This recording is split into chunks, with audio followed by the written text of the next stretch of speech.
Welcome to Real Talk with Angry Soccer Mom and Anastasia. And today we Hey, have a wonderful guest, Simply T. Welcome. hey Simply, guys, thank you. thank you so much for being here. Um, Simply T is incredibly special. I don't know how to put this. She's not only like super friends with Anastasia, like offline friends too, but she's kind of famous. So I'm thrilled to have you both actually on. Um, and we kind of, and we didn't have to have this, but we kind of had you in honor of Women's Month. And I call it Black Women's Month because I don't really include the white women in it, and I don't mean to be rude, but it's like it's my own issue. Okay, we'll just that's between me and my therapist. But so I have some issues. But I want to tell you a little bit about Simply T, and we'll go from there. I have her bio. She is one of the most connected, diverse artists on the scene. Simply T she's a poet. Is that would I call you a poet? She's built one of the most fierce and competitive. She's one of the most fierce and competitive performers. And if you go onto her site, which we can definitely put up later on, she has amazing videos. She was born Latanya White. She's an American poet and international performer raised in Virginia. Now, is that where you guys met? Wait, because you met in Hawaii, right? Yep, we met in Hawaii. She was amazing. Like I never you know how you meet somebody, like I didn't meet her before. Believe it or not, they say Hawaii is not a big island, but it really is. Specifically if you're in the army and depending on your MOS. But I had just fired a group of harpies that were the worst. And so somebody took me to where she was at. I don't know how I got there. I really don't know how I got there. It's just serendipitous. And like I fell in love with her. She was on the stage and I was totally fangirling over her. I was like, oh, Oh, she doesn't think I'm a stalker. And so anytime I got a chance, I was like, I try to play it cool because I'm from New York. So you're I'm wonderful, like, Anastasia. whatever. I'm the bomb. I'm And telling I was like, oh my God, she's talking to me. She's talking to you, me. you're so cute.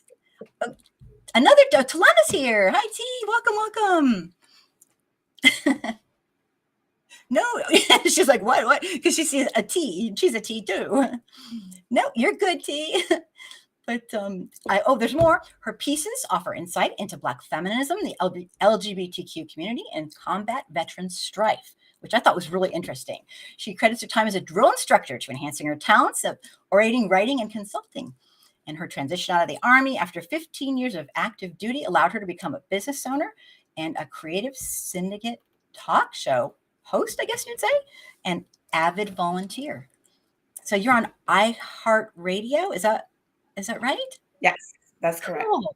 The shift combo. I love it. I got to start looking into it and I was like, oh my gosh. Then I started getting nervous, like, okay, Anastasia brought us like a really famous person. Okay, now I'm going to be nervous too. But I'm just thrilled you're here. And I'm glad T's here. Harper, yay. Thanks for being here, Harper. So normally our topics revolve around me and Anna and I educating white folks. But today, No. I don't educate white people. That's right. You don't.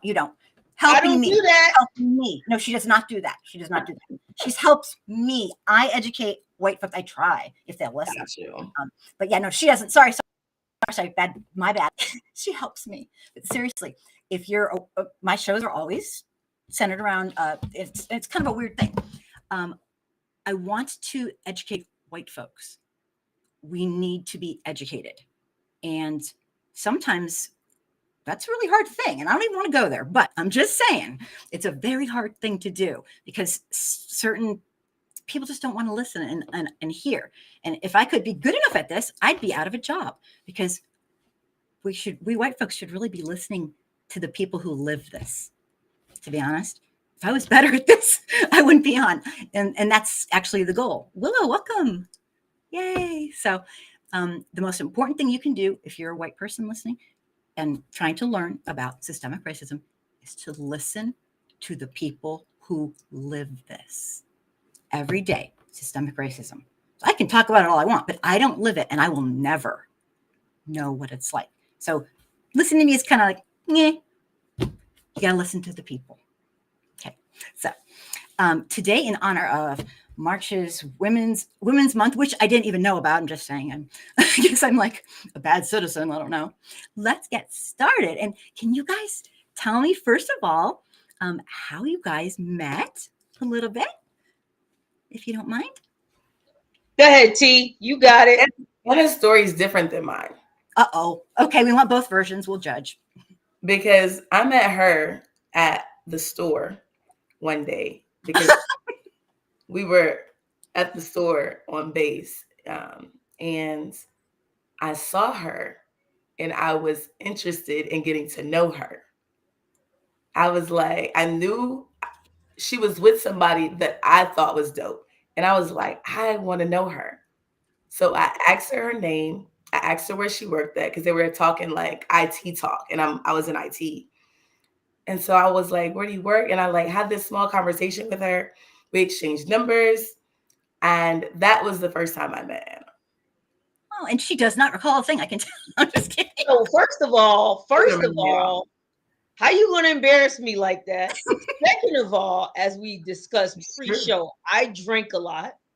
Henceforth, a lot of brain cells gone. Henceforth, a lot of gray matter is gone. Third, at the time I was still working on my bachelor's degree, trying to work on my master's. Certain things, guess what, just didn't stick. And fourth, I'm old.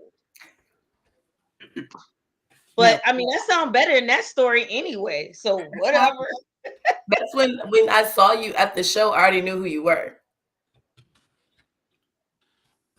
Oh, wow. So that's so sweet. That is just really, that's adorable. It's so funny. She's told me that story before. That's true. But you don't. She has, but I didn't remember that. And she knows this, though. That's why it's great having somebody that has PTSD and somebody that has brain damage. Re-meet the person. I won't know. And we could just be like, first date every time. Meet over and over every time. Oh, like Groundhog's Day over and over again. Yes. Lucky you. Okay, we need your version, Anastasia. Oh, I thought so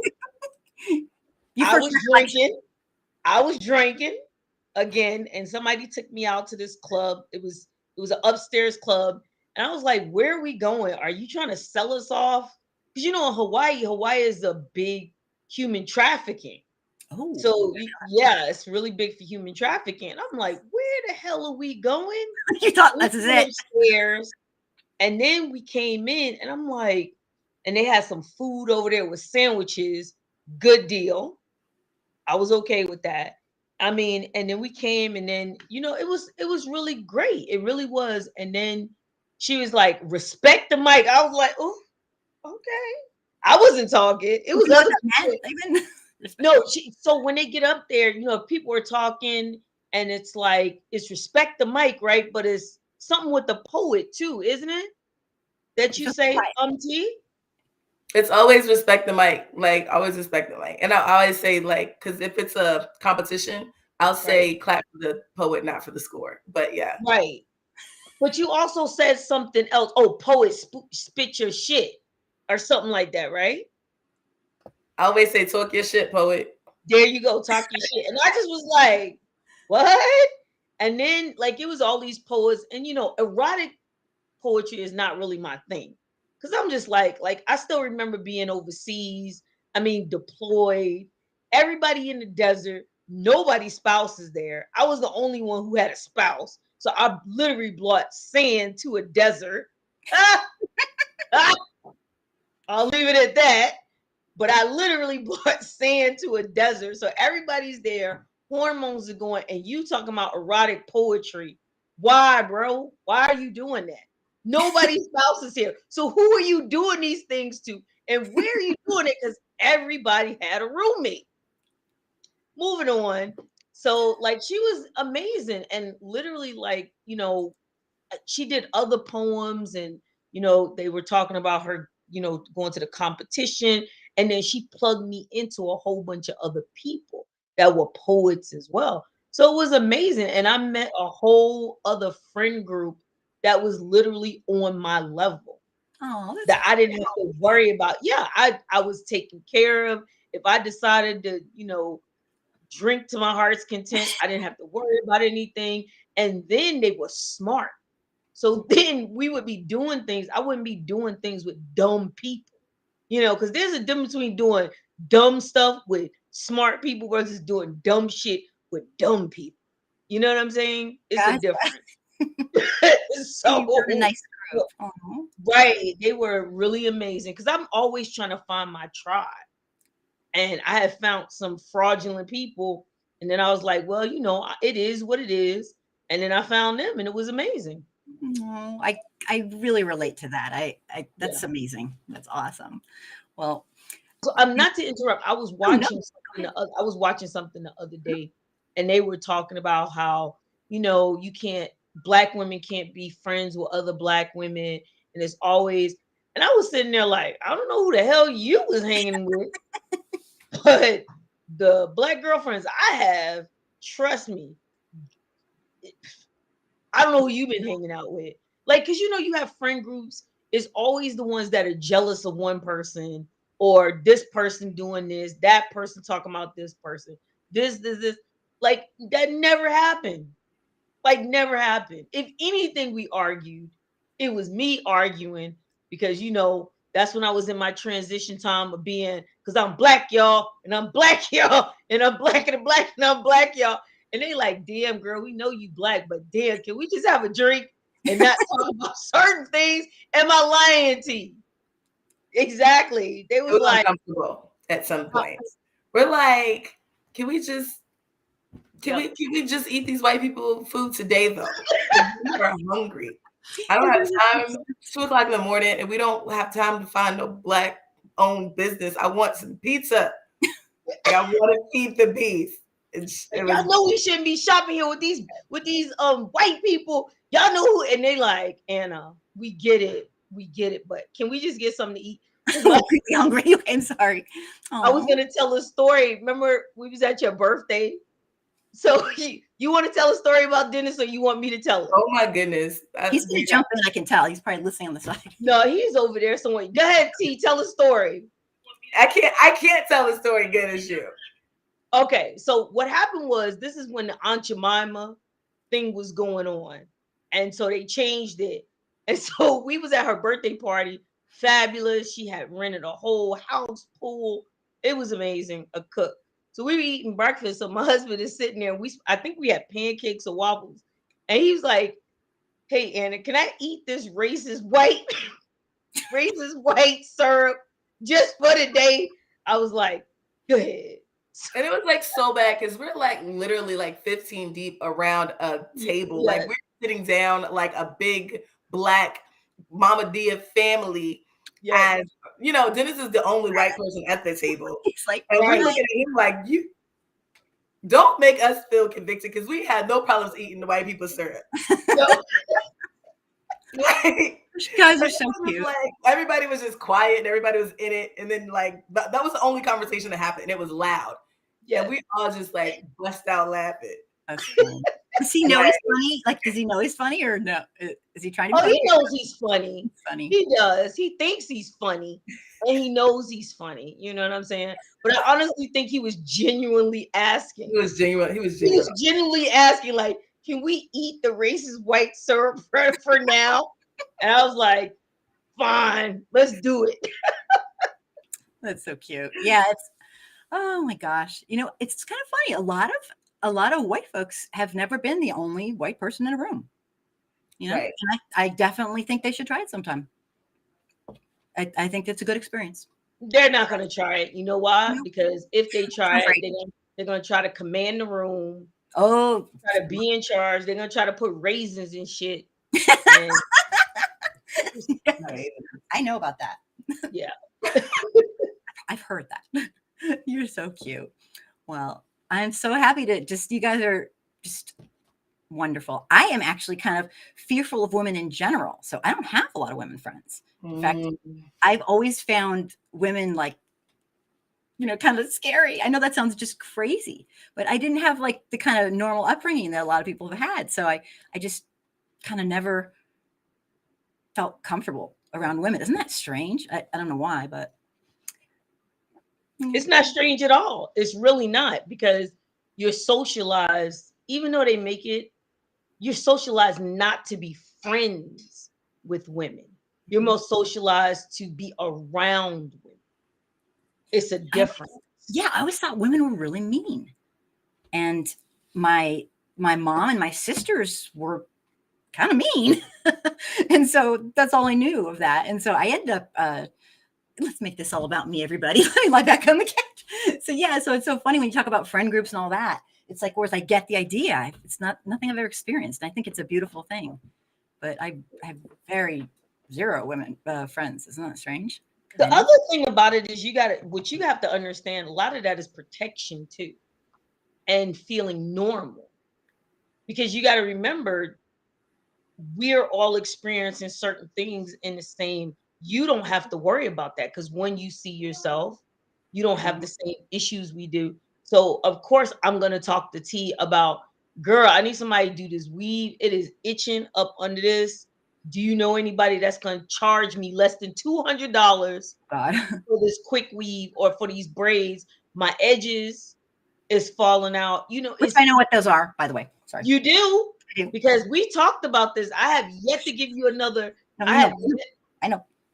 No. I'm saying, but I didn't give you any other things that you need to know about. So I didn't mean to interrupt. Keep going. We're good. Right.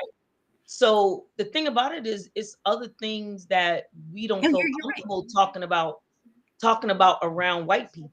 You're absolutely right. I mean, that's so funny. You're like, you're going to send me a bill for like therapy here. Yeah, you're right. I felt no connection. Zero connection. So it's interesting. Well, but I just think your guys' friendship is really beautiful. I just wanted to tell you that. I can tell you guys are just genuine, wonderful. It's just, I love that. Seriously, I'm one of those goofy women who actually really, really like other women and other people. So I guess I'm completely serious. But I want to ask, Simply T, can I play a little bit of a video of just like that 1 minute one right on your site? Sure. I think we'd love to see that. And it was adorable. So I'll just play it really fast, and then we'll, if I can do it, boop, and I can do it. Okay.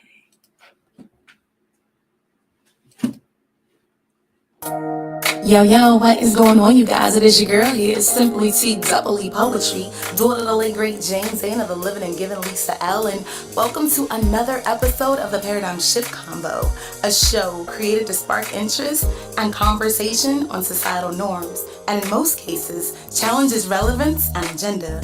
The idea of shifting the paradigm is considered rebellious or brash, but in the spoken word open mic communities in which I dwell, this disruption is not only common, but required. Hi, I'm Simply T Poetry, a combat veteran stumbling back into civilian life with a probationary opinion and a handcuffed tongue, excited to freely speak about whatever the hell I want. This is a Paradigm Shift Combo.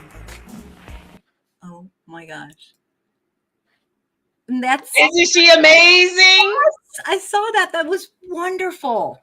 Absolutely amazing, wonderful.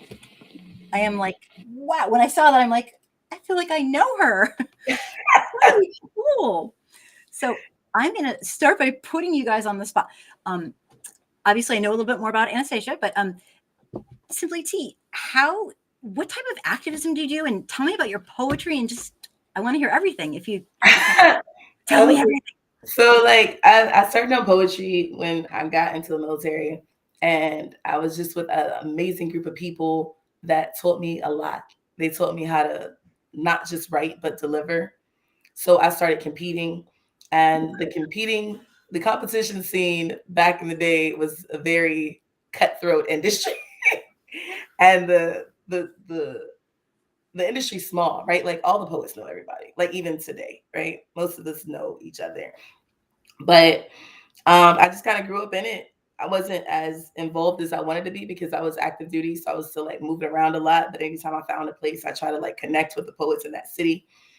And it just kind of like, I just learned a lot from a lot of different people. And you know how like every region has their way.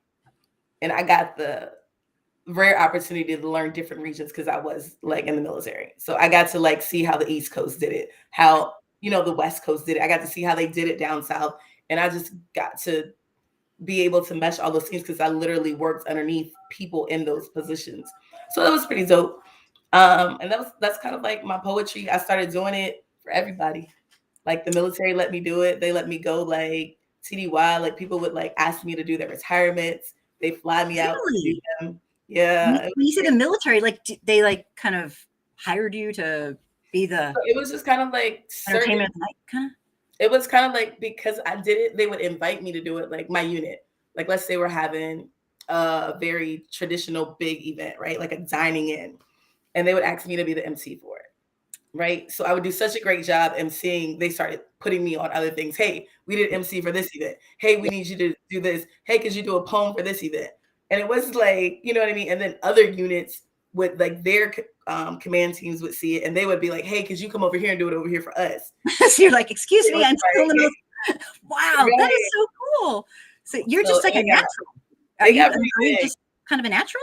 Like, are you shy or you're not shy at all? I used to be really shy. Yeah, but you kind of found your voice and that's amazing. Yeah. And I think the military helped me like be more confident too. You know, like I learned a skill. How so? Like, can you tell knowing the skill. How so? Did they, because you kind of had to, because that was your job, or? Yeah, like that. And it's just like, all I knew, like I was young, right? So all I knew was school. Like you grow up in school and I was the type of kid, like I didn't have to study. I was like, my mom was like, you get A's, B's when you don't study. If you do study, you be a straight A student. I was like, but why would I do that? Doing pretty good, just, being myself. So I never really had to like hone in on a skill set as a child. You know what I mean? Oh, yeah, absolutely. You're pretty good at everything already, kind of. So yeah. Right. And so then you go into the military and they like specialize you in a skill. But what happens is they specialize you in a lot of skills, right? And it's like you could be an inch deep and a mile wide, or you could take the time to hone, you know what I mean? To cultivate those different skills along the way. And that's essentially what I learned to do.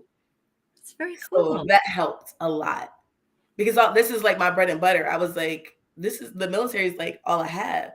So I have to be good at it. There's no mediocrity for me.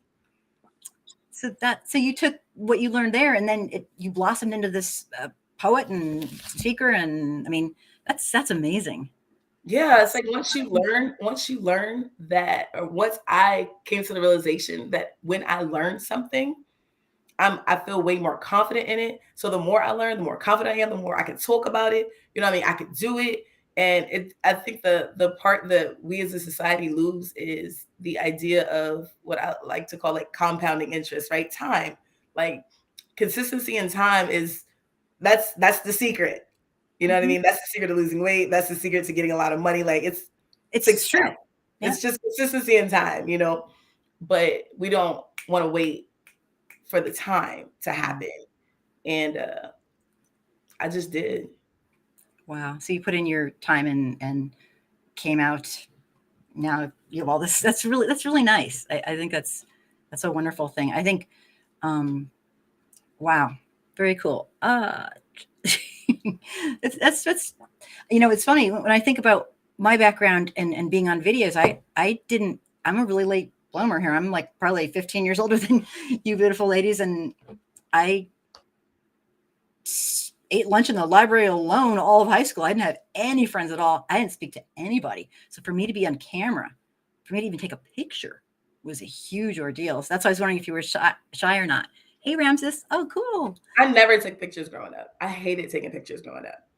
Hated it. It's so beautiful and you seem like you're just telling somebody, like when I was a drill sergeant, this is like 10 years ago, I was a drill sergeant. I don't have any pictures of me being a drill sergeant. No. I have like seriously none. I have like four or five. Somebody just sent me one the other day of me and like my battle buddy. We had took a picture together, and I guess it came up on his timeline, and he sent it to me. You still got your brown round? Huh? You still got your brown round? Well, yeah, I have it. Okay.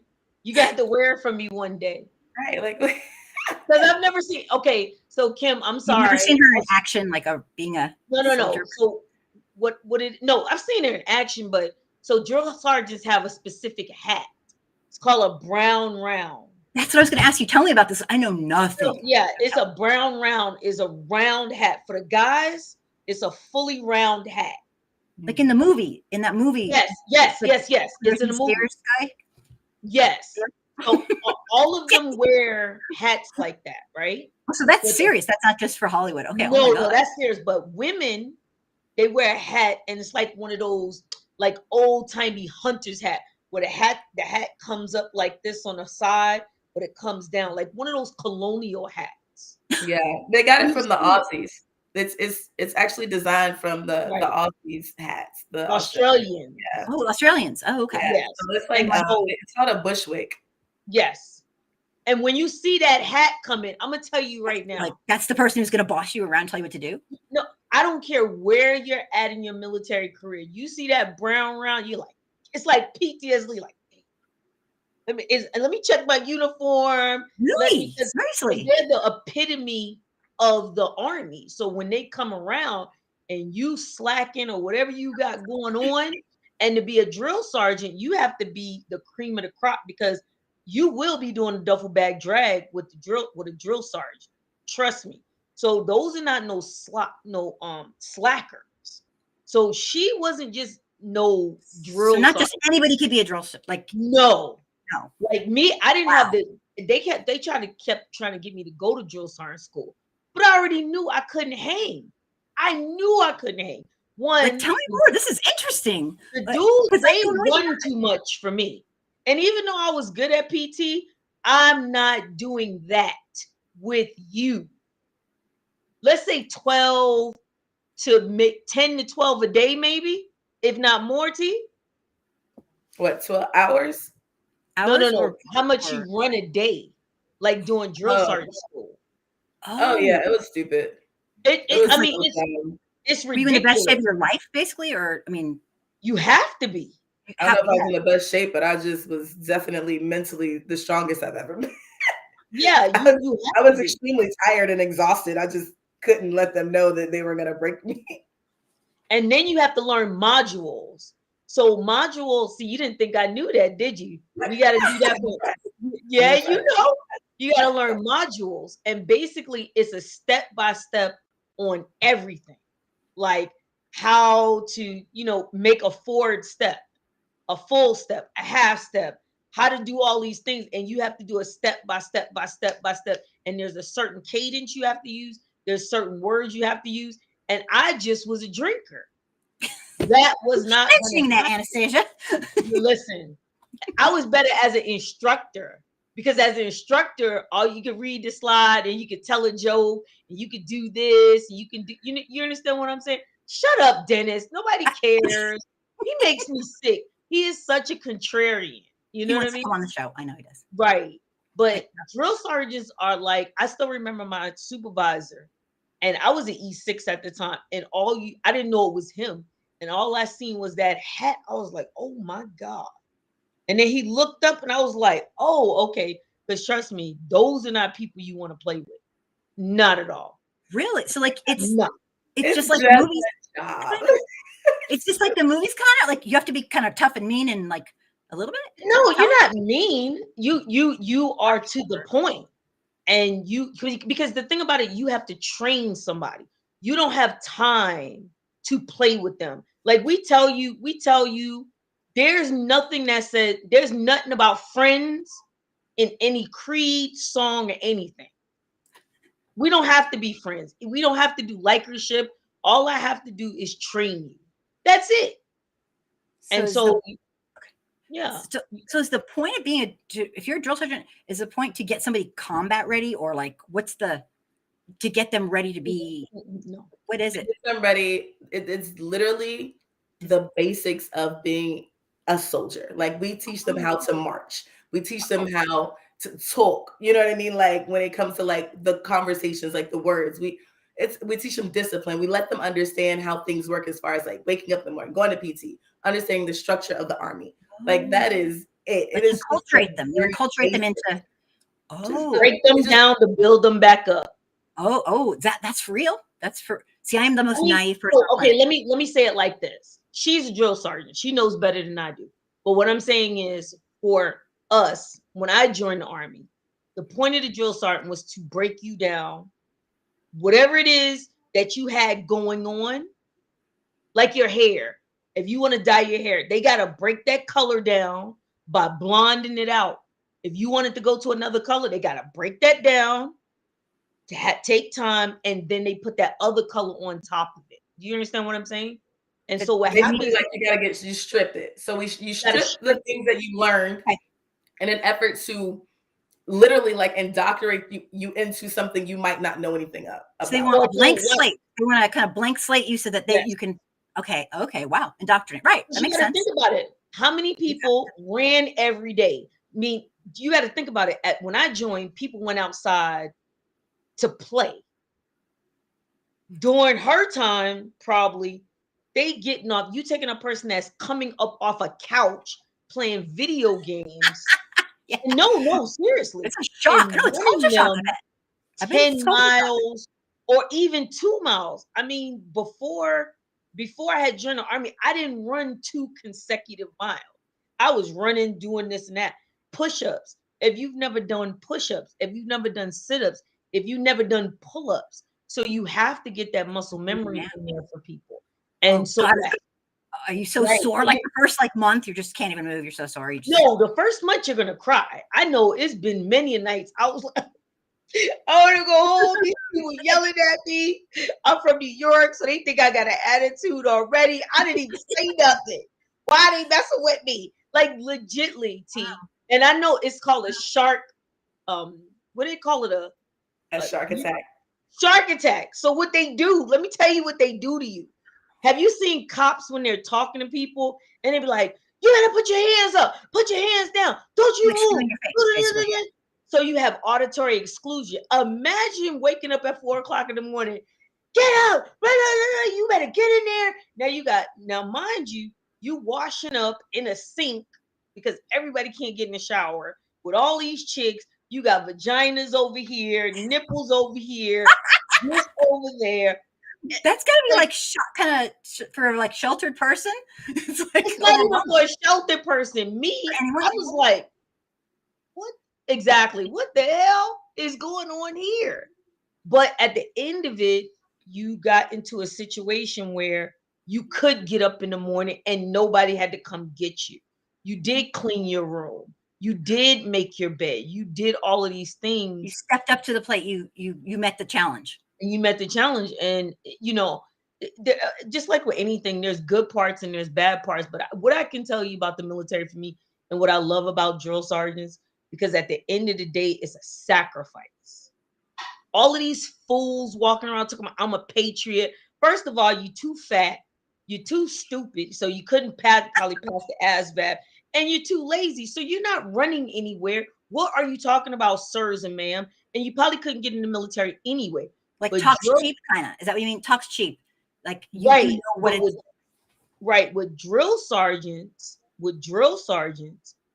that's a 24 hours a day thing. There is no going home, because once you get off, you're still getting them ready, getting yourself ready for what you're going to do tomorrow. Then you're there with them. You teaching us how to eat. You teaching people how to wash. You're always on. You have to. Right. You're teaching people how to wash their bodies, because some people literally do not know how to wash their bodies. Their parents take them from where they're at. And if they're at a low level, you got to bring them up. Wow. So that's why I applaud her, because I knew I did not have the temperament for that at all. Somebody would have got punched in their face that day. Believe that.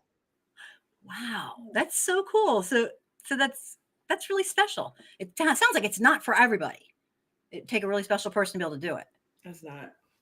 Wow. But did you like doing it, or was it just like exhausting, or both? It is one of my proudest things I've done. Oh, that's beautiful. That's beautiful. And it's like a gift, kind of like, it sounds like a gift you're giving these people. They might not know it's a gift, but you're teaching them how to step to the plate and live and be disciplined and get order in their life, and I think it's a really good thing in general. Yeah, they love it, especially like the younger soldiers coming in. They love it because they never had it. Like the level of discipline and structure, and despite what people think, children want that shit. You know what I mean? Absolutely, absolutely. You know, like they don't like that lackadaisical, get it how you live, eat when you want to eat, like that. No. Like that shit cool. It sound like you a fun mom, but that shit ain't cool, you know? Yeah, no, I hear you. Our whole family was in taekwondo very, very seriously for 12 years. Right. And So it's that's like the closest that we'll kind ever of thing. get. And to your point, the kids who did the best, that were easily kind of like into it, were like kids who were like in a sport, because there's so much teamwork that's involved in being like in basic training. So we found that like kids who like did sports were really, it was easier for them. And kids who, my favorite kid, that were like from the Midwest, like the farmers. Love me a farmer. I always ask him, I see a big tall white boy, where you from? He be like, Minnesota, you my PG. You don't Tell me mind about waking up early. They already work have hard. hard work in them. You They know work what I hard. mean? Like they used to it. They wake up early. They help before they go to school. They get out of school. You know what I mean? They just have Work a a farm level of 24/7. Yeah. discipline. Right. And I was like, I like that shit. And that is great. It does sound really cool. It really does. No, it is. Like I said, you, just like Talonda said, you like the consistency and structure. You know what to expect. I know she's going to come yelling at me at this time. So let me get all my stuff together so she don't say nothing to me. Whatever Right. your motivation, that was my motivation, because I have her say nothing. Like, I don't say nothing to me. Like, I just want to be standing there, Right. minding my business, you know. But my mother and my family was like that. So you're like, let me go wash these dishes so they don't say nothing to me. Most Black families are like that, because you're like, let me go clean my room. Yeah, she knows what I'm talking about. Let me go clean my room, because I don't want to hear her mouth. I don't want to hear his mouth. You know what I'm saying? Let me go do these things. Let me go ahead and study. Let me put my head down. The only problem I really had was my accent. I mean, I'm pretty sure people don't know now, can't really hear it, depending. But I had a really strong New York accent. So when you're talking, a lot of times you're like, what's up? People are like, what you mean, what's up? And you're just saying hello.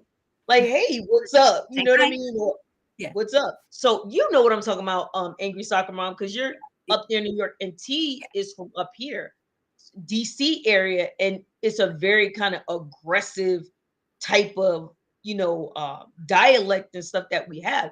But then I wasn't used to looking adults in their face, because Black parents don't eyeball your parents. But in the military, if you look down like that, it's still a sign of disrespect. Anastasia, when I worked in Compton with my little kids during the LA riots, that's they didn't really train us very well. It's the only thing they told us: do not take it as an insult when your kids look down when you're talking to them seriously. And it's because that's a very, I guess it's just not like a thing that, I don't know if that's a white thing, but see, mine's the opposite. Look me in the eye. And so it's like, but that's the one thing they told us when I was 20 years old. I was like, okay, I don't really yell at kids anyway, but it wasn't yelling. But if you're serious, and they were 100% right. All my kids look down like this. Just little things like that. They weren't trying to be disrespectful. They were trying to be respectful. And the funny thing about it, but in different cultures, you're like, I had an Asian soldier one time, and anytime I would talk to him, he would look down or kind of smirk. And I was like, why is he think this is a joke? Yeah, I just think But it's funny. the thing about it was, it wasn't. It was just you don't look elders in the face. Yep. And in order for me not to feel uncomfortable, they smirk. So the other person doesn't feel bad for what they're saying. But it took a Google, and I was like, oh, so he's not being disrespectful for me. And with the Army, it teaches you that, because you got all these people coming from all these different places, and you literally have to get to know every one of them. It's absolutely amazing. I only know of people from the military who because I'm older, I'll mention that again, because they were drafted for Vietnam, and when they're drafted, they were not people who should have been drafted. They were not people who no, and it got kind of, my friend wrote a book. I mean, it was pretty. I heard things that, I mean, because not everyone is made for the military. You know how T, we be like, you know what? The military is not for everybody. Burger King is always hiring. I used to always tell them that. Burger King, McDonald's, and Arby's is always hiring. If you don't feel like this is for you, guess what? The door is open. Yeah. Oh my gosh. I would have been so intimidated by just that when I was younger. Now I'm like, oh, that's so cool. Say it again. I'm like, what have I turned into? I'm like, that's awesome. Let's see. But you know what? Taekwondo did help me a lot, because shy me he didn't care if I was shy. Master instructor, he didn't give a shit. It was like, I was like this all the time. 10 years later, I'm like, interesting. That's as close as I could get, because I wouldn't be able to handle it. But oh my God, it's just fascinating. It's really cool. I think it's really cool. I'm going to ask T, can I just keep bombarding you with questions? So you became an activist and a poet, and can you tell me more about like your activism and your poetry and just what you do? So right now, I have a business called Simply T Poetry, and it is an arts and entertainment business. And the biggest thing that I do under my umbrella is that I teach serial entrepreneurs and creatives how to monetize their talent. Have a very interesting way of doing it. It's very successful, but I've learned. I have a lot of different skills that I marry together, and I'm trying to find the best way to use all of them. This kind of came up, and it's very organic to me, right? That's so, I saw your site. I see exactly what you're saying. Yeah. So I love doing it. As a creative myself, I know and understand what it's like to not sell yourself and want money for the things that you've created organically, authentically. Like, I've seen artists give away $1,000 pictures, you know what I mean? Because I was just bored one day. You can have it. You know what I mean? Whatever you got on you.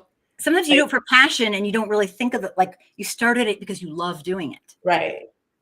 And then like somebody sees it and you're like, oh, you can have it. I'll do another tomorrow. Like, and it's like, and they don't understand the value of their artistry. And I'm not a fan of the starving artist. Like, that's not cute. That's not okay. No, that's like, give me some food, please. Yeah, no, that's right. Like that sounds beautiful if we lived in a more socialistic, but we don't live in capitalism, and you need money. And because you need food. Yeah. Right. Like, they're not going to give you money. Right. No, 100%. 100%. So that's kind of like how I've moved into one thing. I still do features for poetry.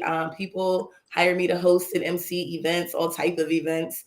I am still a part of the longest running show NBA called Spirits and Lyrics, hosted by Silent Treatment Entertainment. We are still running that. We have moved it. It has been all over the world. We've done it everywhere. Really? And can you tell me more about it? Is it like just a little bit? It's an open mic event. It's an open mic event, and it is unlike any other open mic event you've ever been to. Anna has been to it, but it's not like what you like. It's like, obviously I'm a poet. We bring poets. It's an open mic, so whoever wants to sign up signs up. We get musicians, rappers, like whatever. But our open mics are usually done in like big bars, kind of like club kind of spots, and we have no issues with the entire club listening to the microphone. You know what I mean? And tell me more. You mean they should pay attention to it, or like They have to, right? Because it's so create a loud. space for them to be uncomfortable if they're not going to pay attention to it. Because in Spirits and Lyrics, our number one concern is having a space for the artist to breathe. Like, that's what we're here for. You literally paid money for poetry tonight. And if you thought you was going to sit at the bar and have a conversation with your bands, that's not what we're doing here. Okay. And we are very genuine about it, but I'm also very strict about it. Like, I'm not playing. But I'm not gonna, make you feel like, shut the fuck up, but I am, though. And we have a very You try to be nice about it, but it's like just have a very genuine way of doing it, and it works for a great crowd, and people aren't used to it, and they have a good time. It's like a grown and sexy thing. We got a DJ, you know what I mean, that we're gonna let breathe, and you're gonna have a good time. You're gonna dance. You're gonna get entertained by all these amazing artists. You're gonna go home happy because my bartenders are getting tipped behind you, so they're already like fluffing you up. Like, it's gonna be a good time every time you come to Silent Treatment Entertainment, Spirits and Lyrics open mic. So that's one of the things I was. That's amazing. I host that. And what else do I do? Oh, I have a show on iHeartRadio. It is called The Shift Convo, from the thing you played. And that is, so the shift is, it used to be called The Paradigm Shift when I first started. I was on LA Talk Radio. I moved into iHeart and I changed it to The Shift Convo. And I made the shift a acronym that stands for Sharing Helpful Information for Transition.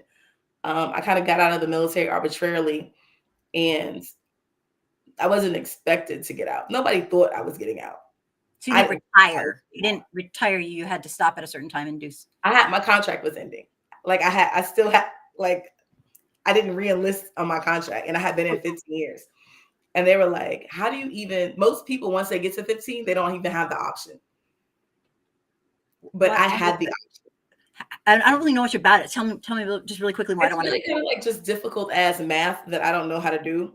But it's like, if you re-enlist.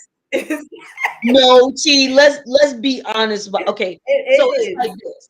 It's like this. When you get to 10 years, most people are gonna say, man, listen, you only got 10 more years. Did you just hear what you just said to me? 10 years, like somebody's whole lifetime, right? Yeah. I have to spend in the military. But then they say to you, and after you hit those 10 years and all you got to do is get to 20 and you can get out and do whatever you want. When you get to 15, there is no options. It's, I got 5 more years. 5 more. Oh, okay. Okay.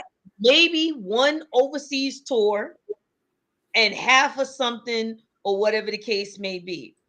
But you don't get out at 15 years. Like, if you do, it's kind of like saying Voldemort's name or something like that. You know what I'm saying? Like, okay. And so, and with her, stuff happens. I mean, shit happens. She was an amazing person, an amazing NCO. So when we started hearing that, it was like, what? But it happens. But then you got people that get hurt, and the Army doesn't want to fix you.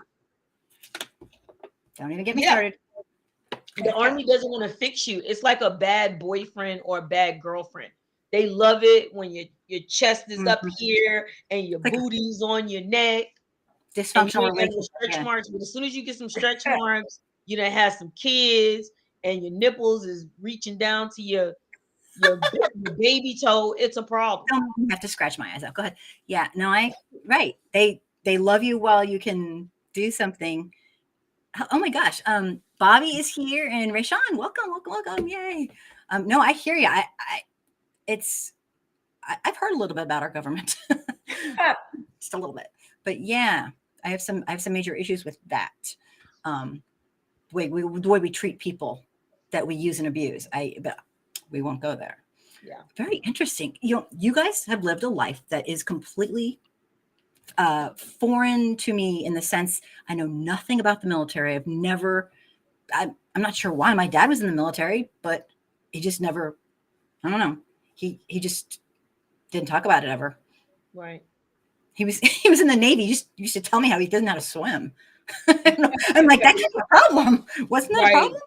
But our middle son, he just went to the Navy. He just graduated boot camp. And remember, I was telling you, like, in your bunk, you're all because you got to go to bed. I think it was 9 o'clock when I was in. I don't know if they got them going to bed earlier or later, but you had to be in the bed. You didn't have to go to sleep. But I used to cry like all the time because you're not used to it. But our son called and he was I thought was sick because I had never heard him cry before. And so what happened was he was talking and I was like, what's wrong with you? You got a cold? Make sure you tell the drill sergeant that you got a cold. And then I heard him and I was like, whoa. He's crying. And I told Dennis, I was like, why didn't you tell me he was crying like that? Because then I could adjust to what was going on. Right. I mean, it's hard to tell sometimes. Yeah. Right. He was in that mode where I'm alone. These people are yelling at me. Yeah. I think I made the wrong decision. And I'm like, babe, it's okay. That's the point. This is not the bug. This is the feature. They got to get you to a place. They got to get you here. Let them scream. Let them do whatever they're going to do. But make sure, because they would have, let them scream, let them get your diploma. And he did it. And so now he's in the Navy and he's about to be working on some nuclear subs. Very cool. There is something to be said about the struggle and then realizing like sometimes you can be pushed so far and you don't realize you can get there. And when you realize that, it does bring confidence. I mean, it brings a kind of, it brings a special kind of confidence that you didn't know you could survive that kind of thing. You know, that's the show. I don't know. Have y'all ever watched the Unbreakable Kimmy Schmidt? You answer that question. Right. Not you, but I don't even know. But in the show, she was one of those women she was like, she was kidnapped when she was like 13. And this cultist pastor took her and a couple of other females down to a bunker and said, he was a religious cult leader and said that the world is ending. You got to stay down here with me.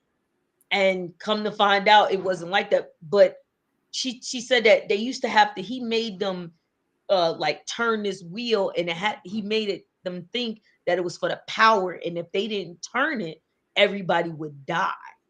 So everybody just kept turning. And what she said was, you can stand anything for 20 seconds and then another 20 seconds and then another 20 seconds. That's how we got through. Seconds. And that's what I told him. I was like, you can stand anything for 20 seconds. Yep. Just go another 20 seconds, go another 20 seconds, and go from there. Yep. That's actually a great, those are life skills. Those are, when you think you can't go any further, you got to break it up into pieces and just do a little. Yeah. No, those are life skills. Wow. It'll make you strong. It's hard. And if you don't get taught, if you're not taught those when you're at home or, you know, for some reason, whatever reason, then you gotta, wow.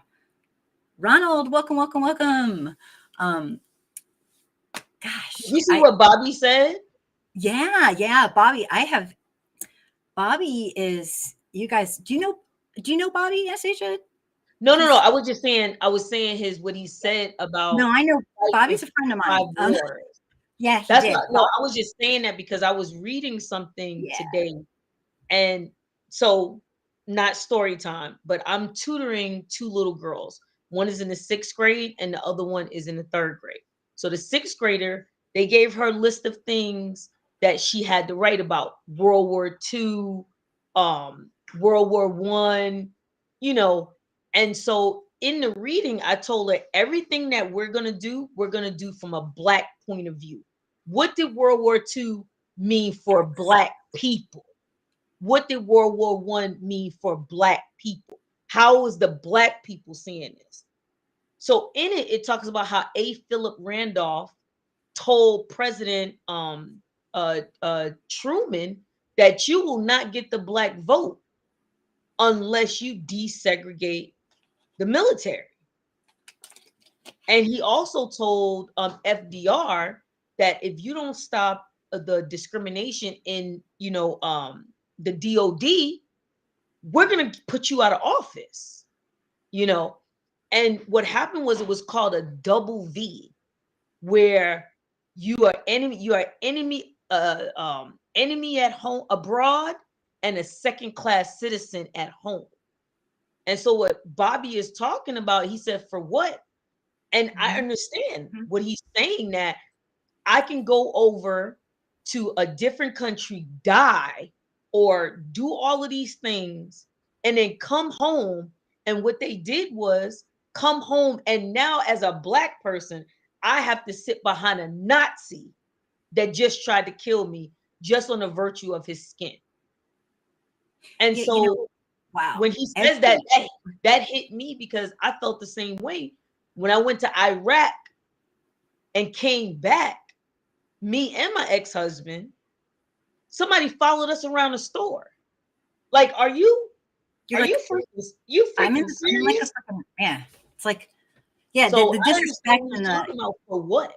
I've heard that, Anastasia. I have heard that from I hate to say it, but every single Black or brown friend of mine that's, talked to me in depth about their military experience. I've heard stories. Oh my goodness. I have one of my closest friends, my friend Timmy. I don't know if he doesn't come on here anymore. He should be here. He was in Germany for 12 years. And I think coming back was kind of a culture shock because he was respected over there. He was really respected over there.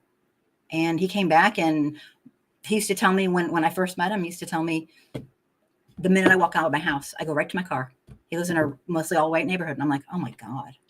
And I mean, what he goes to, he's really into the Auburn Society, like birds. He's a bird watcher. And every time he goes to the fucking meeting, people say, can I help you, sir? He's a really, really big Black guy. And he's like, no, I'm here for and they're like, no, can I help you? And he's every time. It's like, Jesus, people. He likes birds. Deal with it. But he tells me stories. I mean, he's on my site all the time. He tells me stories. I've heard stories from all over the country. And these people don't know each other. They're not like making this stuff up. It's all the same. It's really tough. That's kind of what I wanted to ask you guys next, if you don't mind. How, and this is kind of jumping around, but how was it and how is it? And can you tell me a little about being a Black woman in the military? Is that a tough subject, or is that okay? Anyone? It is. If you're not comfortable with it, it's totally better than being a Black woman in America. Okay. I got way more credit and clout in the military than I do when I'm out. Respect. You got respect. Right. And it's, and maybe not even from people who want to give it to me. But, you know what I mean? But it's like, there's like the dissemination in the ranks causes for people to get, loss of money, time, energy. Like, right. You don't want to disrespect me and you and your wife gonna be, homeless. Like, you don't want that. So you take it, Absolutely. And so there's that, right? So the level of authority that you could get is for the most part tangible, based on genuine things that you have to hit, right? There's levels that you have to hit.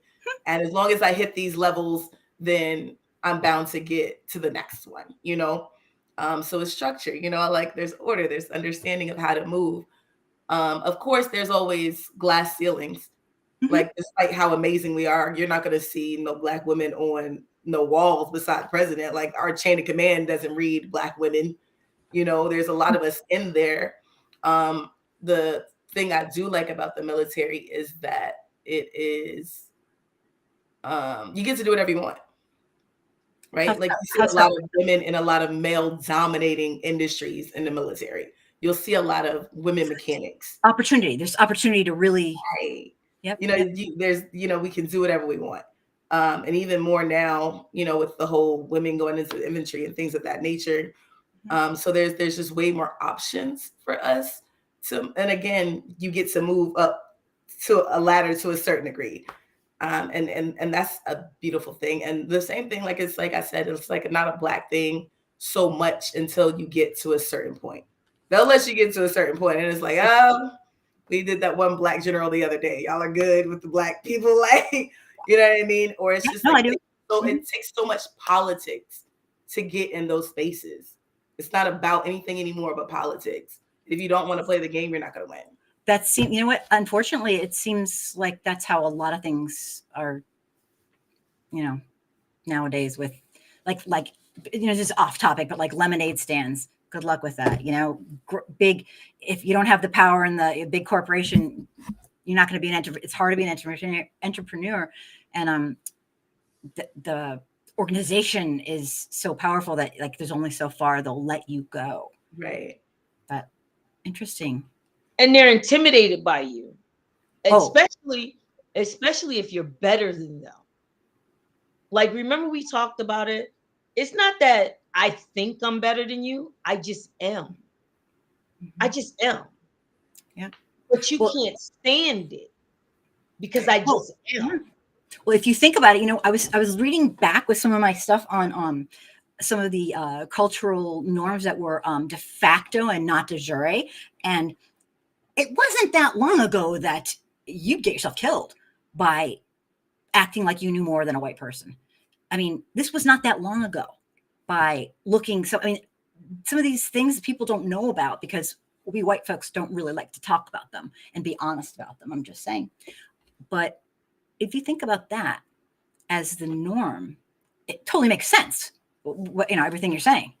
I mean, that's why I've been. It was always an asterisk by anything that you did as a female. Oh, you got a 300. Oh, it's because you're a female and it's different than ours. Oh, you got a high ASVAB score. Oh, that's because females do better in the office skills. Oh, you got drill sergeant of the year. Oh, she probably slept her way there. Or she was a bored baby because you got your rank so quickly. You know what I'm saying? It's always with an asterisk versus with a guy. Right. You know what I'm saying? Oh, he definitely earned everything of it. I absolutely 100% get what you're just. Is that Danza? That is what you picked out of everything we said about learning so much. He didn't pick it out. He couldn't get past it. He was stuck there. He didn't hear anything else. He said nipples. I know yours hero, Anastasia. I can tell. She said nipples. I'm not sure if that's good or bad, but yeah, we say anything we want on this show. It's like, wow. But yeah, you know, that's got to be really, really goddamn frustrating. I'm sorry to say, that just, you know, I have to say, let me see if I can. To be totally honest, I'm gonna tell you who my worst soldiers were. My worst soldiers were white males. Oh, that tell me why though. That didn't do anything but their job. Like, people let them. They didn't have to go to PT or they didn't have to do this because they knew more than their supervisor. You know what I'm saying? Or my next one was black males, because at the end of the day, you know, the conversation we're having now, how society uplifts black women to directly attack black males. So then they look at us and I'm like, bro, I'm not trying to hurt you. I'm trying to help you. But then the situation is they feel that if you're black, then you can slack off on me. Whereas that white person coming around and you're like, yes, a boss, yes, a master. And it's like, dude, why didn't you know what I'm saying? So it's like we've done a number. We white folks have done a number. Right. It's like a double-edged sword. But I can tell you the best soldiers I always had was black females all day long. Like, once you had their trust and you knew and they knew that you was gonna make sure you protect them and be there for them and uplift them, they'll follow you to hell and back. They will definitely follow you from hell and back. I believe it. I've done a ton of videos about black women and just what so many black women have done for our country and for just, you know, getting people elected or not elected and just stuff like that. And I always encourage the white folks that I talk to, find a mentor, find a mentor. And I've had Black women have been my mentors, and I have been so lucky. I mean, they took me under their wing, and I will never be able to repay these people for the gift of what they've given me. And it's, so I really, I feel like it's really cool what you're saying. But boy, that's got to be tough. I think one of my videos I was just about to do, I was trying to pull up the script from it because, I can never do anything off the cuff. I'm that bad. But oopsie. It talked about being a Black woman in a a world of white supremacy, and also a woman. And it's kind of like a double whammy. Is that true? Like, what do you, I mean, I had an interview. It's not a double whammy. I wouldn't say it's a double whammy. I could say, what I can say is that if you believe in God, if you believe in a higher power, he knew who he was choosing to be that person. Oh, I like or that. She knew who she was choosing to be that person, because not everybody can't do this. Everybody can't do that. And that's just point blank and simple. It takes a certain amount of character. And I'm not talking about that manufactured consent of that strong Black woman BS. That's not what that's something. That's a whole nother. That's not what I'm talking about. What I'm talking about is that's what my video is about. Right. It's more than that, because you come in with the understanding of who you are and the knowledge yourself. And you have to do that. That you know that the family is you. So you got to make sure that your left and your right, you got to make sure everybody is straight when it comes to that, within reason. You know what I'm saying? But also, as a woman, you have to understand that, just like they tell you on the airplane, put your mask on first.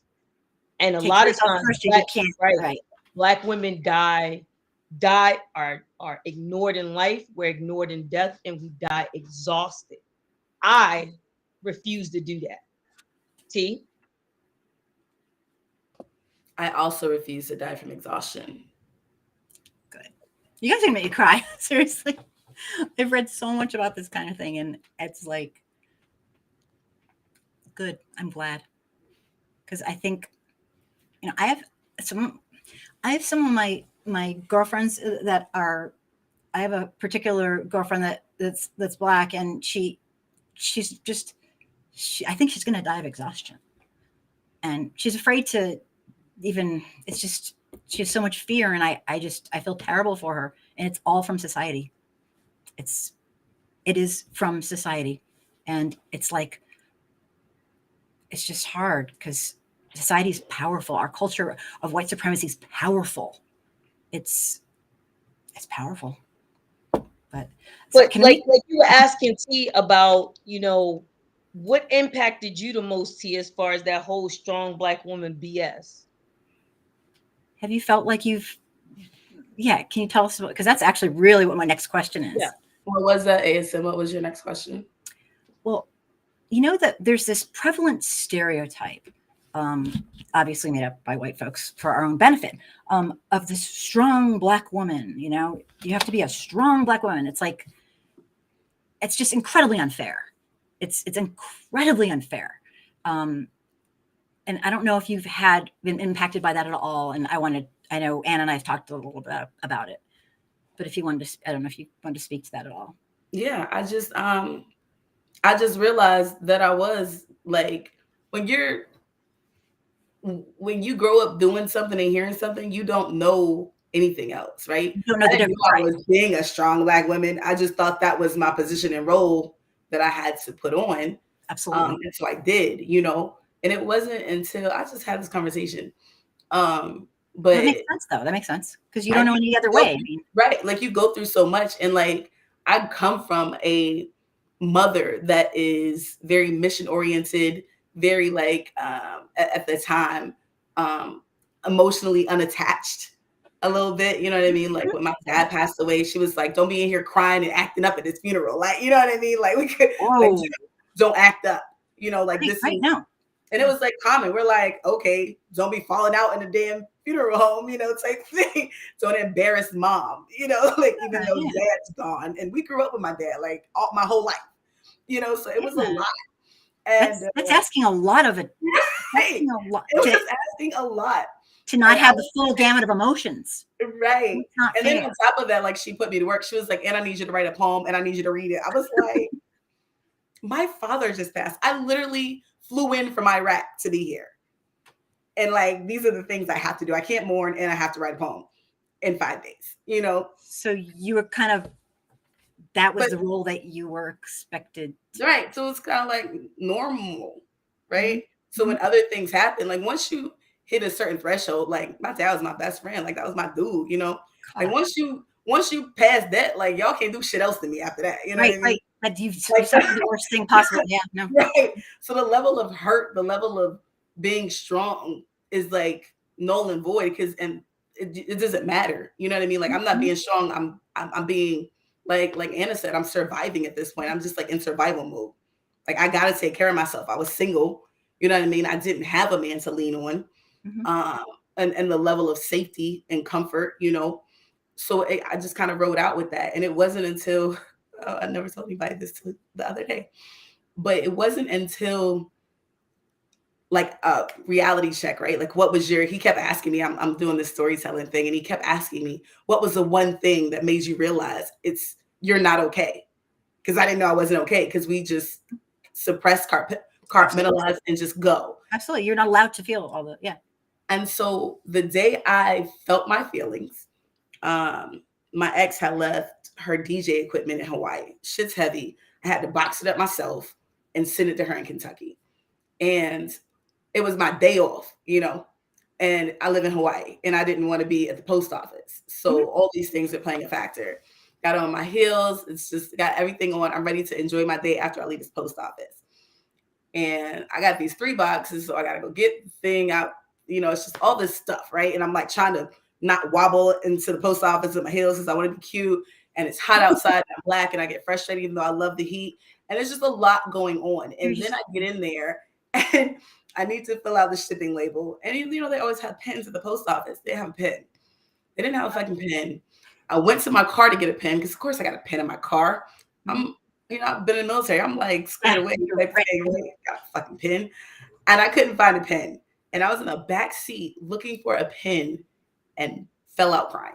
In heels, in the hot weather, taking stuff to your I just started crying. And I'm not, like, I don't cry. Mm-hmm. I bet you don't. After, so, yeah.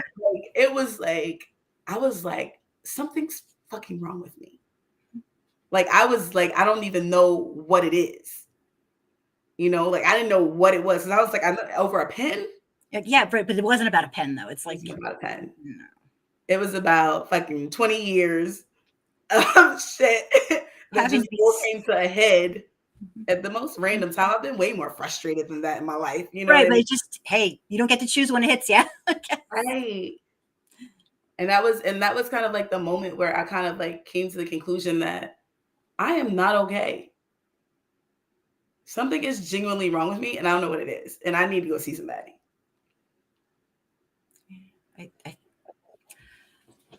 It's interesting. Everybody in their life at some point has to find who they are and figure it out, and there's no set way to doing it. It's like, can I also say this? Absolutely. The issue, another issue is that sometimes you can't be emotionally available. Just imagine living in a world where your son or your daughter leaves the house and you generally don't know if they're coming back. Yep. Like, even now, we don't know if our children are going to come back in the house or they're going to be dead in the street. But just imagine back in the day where your son or your daughter and your son is in a tree. And you know who did it. Everybody knows who did it. And this person is going to walk away It's going to get away with it. Yeah. And that person lives in the town. You may work for that person. And you have to fucking see them. And you have to know that they did this. And talk about. Know that. I do not know. It's generational. It's generational. The thing about it is Dr. Joy DeGruy said about slave PTSD and generational trauma. We carry those things with us. And a lot of people don't get it. Black people ain't going to no woods. We're not stupid. We know we're going to the woods. Like that's why we can say, white girl, you better get your ass from out of them woods with you.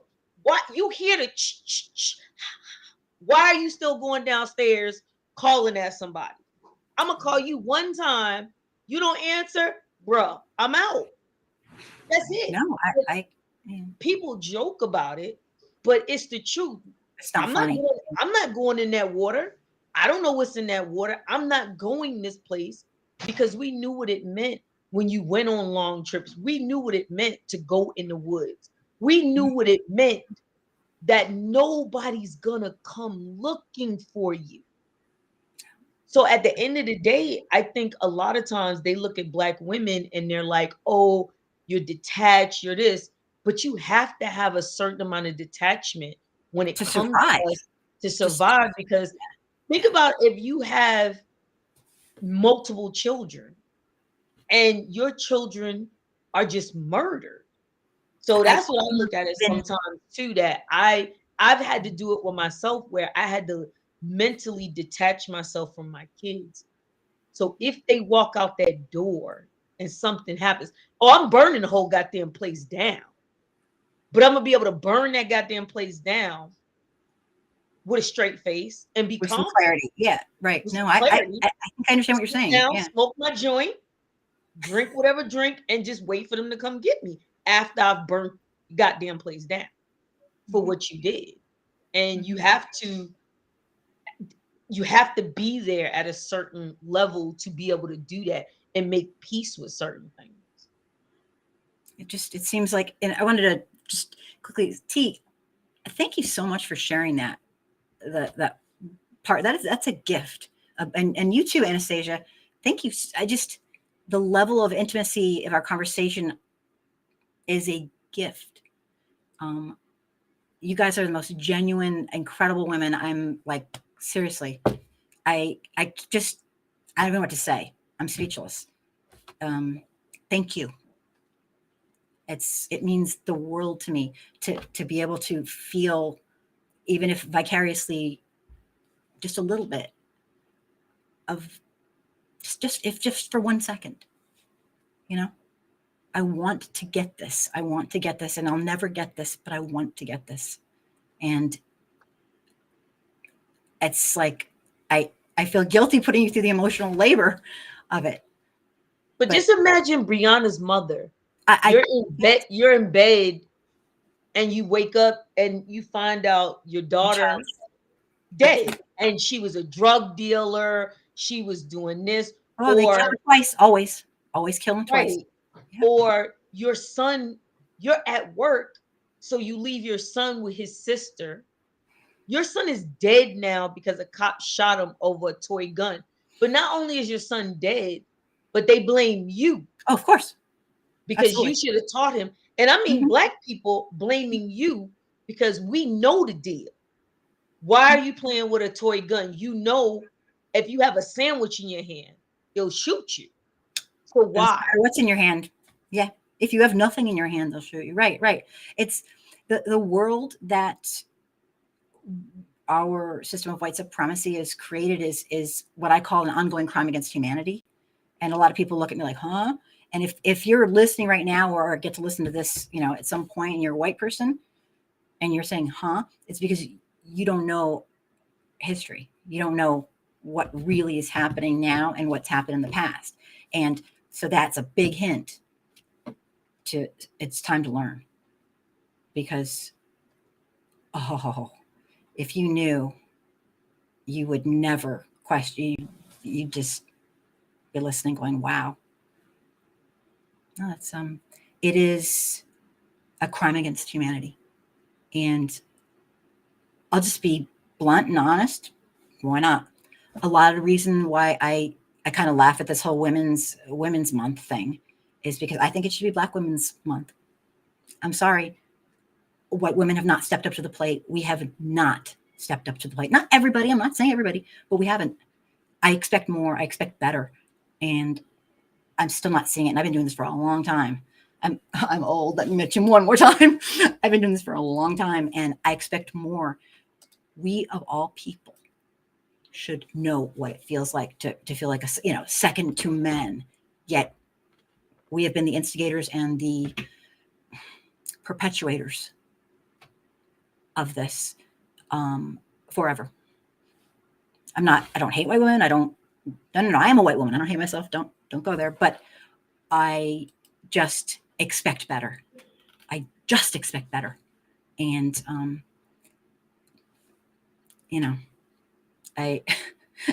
it's just, that's why I do what I do.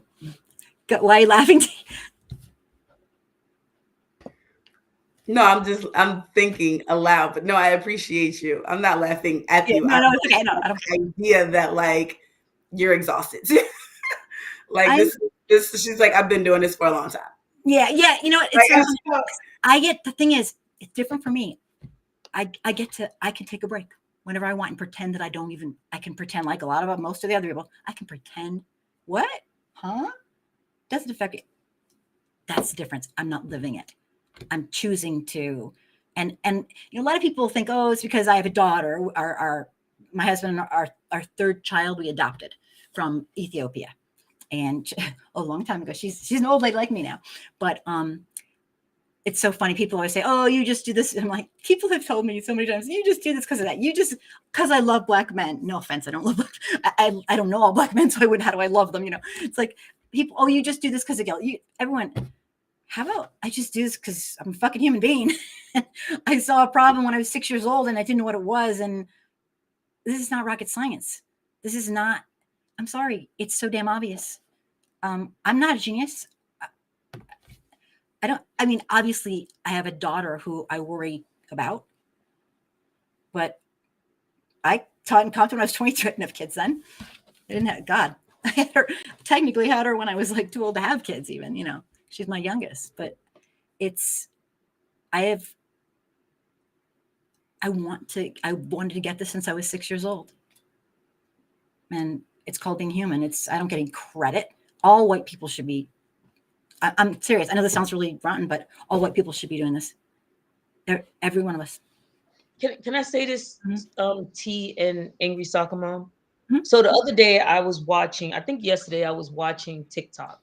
And of course it was some rando white woman complaining about Black women trying to tell her how to raise her biracial child, right? Exactly. So, and the thought process came to me, maybe because your child's head looks like she just came out of, I don't know, maybe you shouldn't have put her in that outfit. Maybe you should have her around some other Black children, but whatever.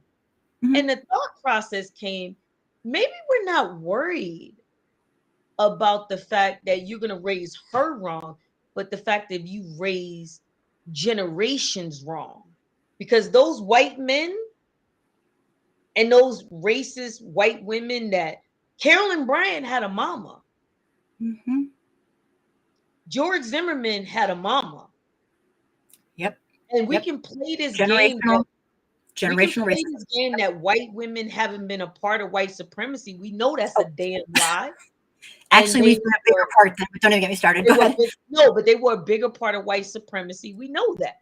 But in that thought process, that's what I thought about, is that the reason why it's so hard, so much hard work, is because white women, on the most part, are embedded with it. And so I don't think that your problem is going to be white men as much as it would be white women, because white women have a status that across the world, white men are not the beauty standard. They're really not. Black men are the beauty standard. But let's talk about white women. That's fair. White women are the beauty standard around the world. They don't want to lose that. A white woman goes missing, lies about where she been, lies about getting raped. Everybody's looking for her.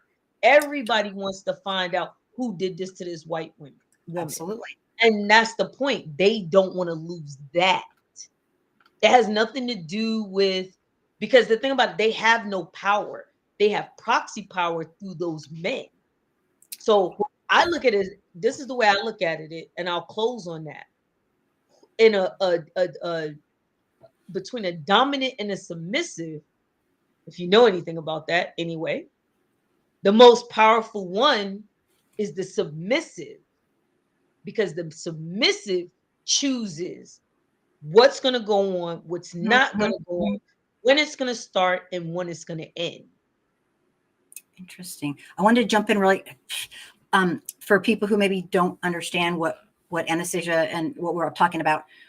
White women being a huge part of systemic racism. Many people are not aware that white women in the day couldn't really own property. They didn't have a lot of rights like we do now. We kind of forget this. But one thing they could do is they could own a human being. And they did. And women were absolutely involved in enslaving humans. And I mean, I won't get all into that, but if you don't understand that background, that's the first time white women could actually have some power, and they took thorough advantage of it. So that's like a really important point. So, because I always try to think, like, if somebody doesn't know, like, then they'd be like, what? I'm kind of confusing. But do you guys, do you want to take a couple comments from people? Is that okay? Richard says, ladies, Ukraine is doing to the Africans what the U.S. does to African Americans every damn day. Help us fight our enemies while we treat you like shit. Do you guys want to make a comment about that? Because, I mean, I know it's been like, nope. It's disgusting. You know why I don't want to comment on that? Because at the end of the day, that's a white on white crime. That ain't got, I'm minding my black business. I was triggering you for that. Sorry to do it to you. Yeah. You already knew what I was going to say. I'm minding my black business. Mm-hmm. Because remember, we're not civilized. Remember that? Oh, we're I do. Third world countries. Mm-hmm. And this has happened to blonde and blue-eyed people. Mm-hmm. That ain't got nothing to do with me. Let them do what they got to do. Yeah. Anything? I would have said the same thing Anna would have said. I just wouldn't have been as boisterous. But yes, that's none of my damn business. My mama told me to tell you. Say it again. My mama told me to tell you to mind your goddamn business. And that's what I'm doing. Minding my business with my. You guys are pretty cute, I have to say. You guys are very adorable. I'm not trying to patronize. You just really are just, you guys should do like a show together. You are right now. It's like, I could do this every week. You guys, I would exhaust you and like, you want to hate me and all that. But honestly, I think I've like sucked the life out of you both doing this to you. I did not mean to do that. I hope that's forgivable. I get extremely real. I just do. I don't know any other way to do it. I can't thank you enough. I can't. Richard, the casual killing acts. Exactly. That's what I was going to mention, but I was trying not to go off on a, right. We had to make a fucking law to let white women off because of, I don't want to go into it, but anyway, just watch it. No, go into it. No, go into it. You know why to go into it? Because at the end of the day, people need to know that, first of all, the casual killing act is still going on right now. And who were those white women killing? So go into it. I'm ignoring certain stuff that I just, yeah, right. It's one thing that people need to understand if they're first coming onto the show, as a viewer, is this isn't a debate show. we don't debate our fellow humans civil and human rights. There's no, it's not a controversial issue, so we don't go there. So I don't even, sorry, don't go there. But T had a poem that she thought was relevant to what we're talking about. Yeah, can you see the Anastasia, can you see the there's so many people who had so many good things, and I was just like so intrigued. Go ahead, read them. Ignoring everybody. Let me just go back. T, I wish T was actually on. I know she can't be, but I mean, I love T. She is wonderful. I just don't know if I'm going too far back. But, and T, I did not know that, no, okay, not this T, but the other T. Wait, okay, you're going to be simple T. The viewing T. I didn't know you were into poetry too. That's so cool. I did not know that. Let me see. I'm just going to go to the very top and go down. And yeah, T thought, the other T thought she was supposed to be on. She was like, what? I'm supposed to be on the show tonight? No. But let me just go down to find some. Okay, good comments. Sheila is one of my besties from Mississippi, and she brought up Madame LaLaurie, and that wench was batshit crazy. Yeah. Can you tell me more about that? I'm not sure what I don't get that. Oh, Madame LaLaurie, she had enslaved people in her house. You know okay. who I'm talking about. Oh, I know who that is. I just didn't know what's her name? Kathy Bates played her. I was going to do a video on that, actually. I was going to do it. I know exactly. Jeez Louise. I'm just going right down the comments because I'm ignoring everybody. That's Anastasia. Let me see. Oh, Garrick. Okay, Garrick, I didn't read. You have empathy for me. Oh, okay, this one's about me, I think. Let me read it twice. I'm just kidding. You have empathy and making effort is always appreciated versus apathy and victim blaming, which is very prevalent in society. Mentally is so. I'll assume you're talking about me. Thank you, Garrick. Garrick, in fact, I have a video. Garrick, just to completely throw us for a loop here. Garrick is a Black man who's an engineer in California, and we've been friends for quite some time. And he is fascinating because he is incredibly knowledgeable. And so I did a series of videos with him, and I just had to take the time to like break them down. They're like a couple hours long, but you're going to be seeing him on my channel a little bit, because what I like to do is spotlight people. You don't have to be like the president of the United States. You just have to be a wonderful human, and there are so many. And so I want to spotlight Black and brown voices and businesses and just people. And so I have a video coming out of him, and I think you're going to be blown away because he's really special. And then let me just get to T says, so when someone says that we should fight for equality for Black people, white people can't hear it for many times because it's so normal for them to see us as not equal. Yeah, oh boy, that's true.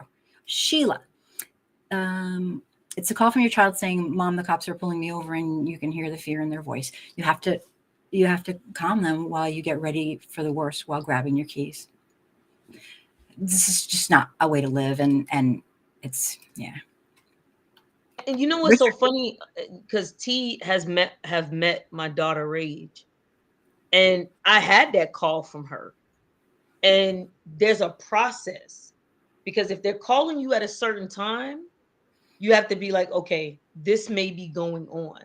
But then when they call you crying, and it's like, Mom, I'm getting stopped by the cops, blah, blah, blah. So you have to take yourself out of that to be able to be like, okay, keep me on the phone with you. Mm-hmm. Turn the camera on that I bought you.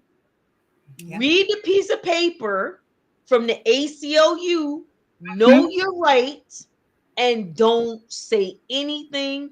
Don't make any moves. Don't do anything. So these are the things that, and this is me knowing something and still being able to, it's still being like, she can do everything right and still get shot in this car. Right. She can do everything you said, everything right, do nothing wrong. And I got to tell you, you want to hear the other day I was picking up somebody who was having a problem, and I took my tiny daughter, my little daughter with me, and we were going on a road trip, and we came back, and yes, I was speeding on the way back.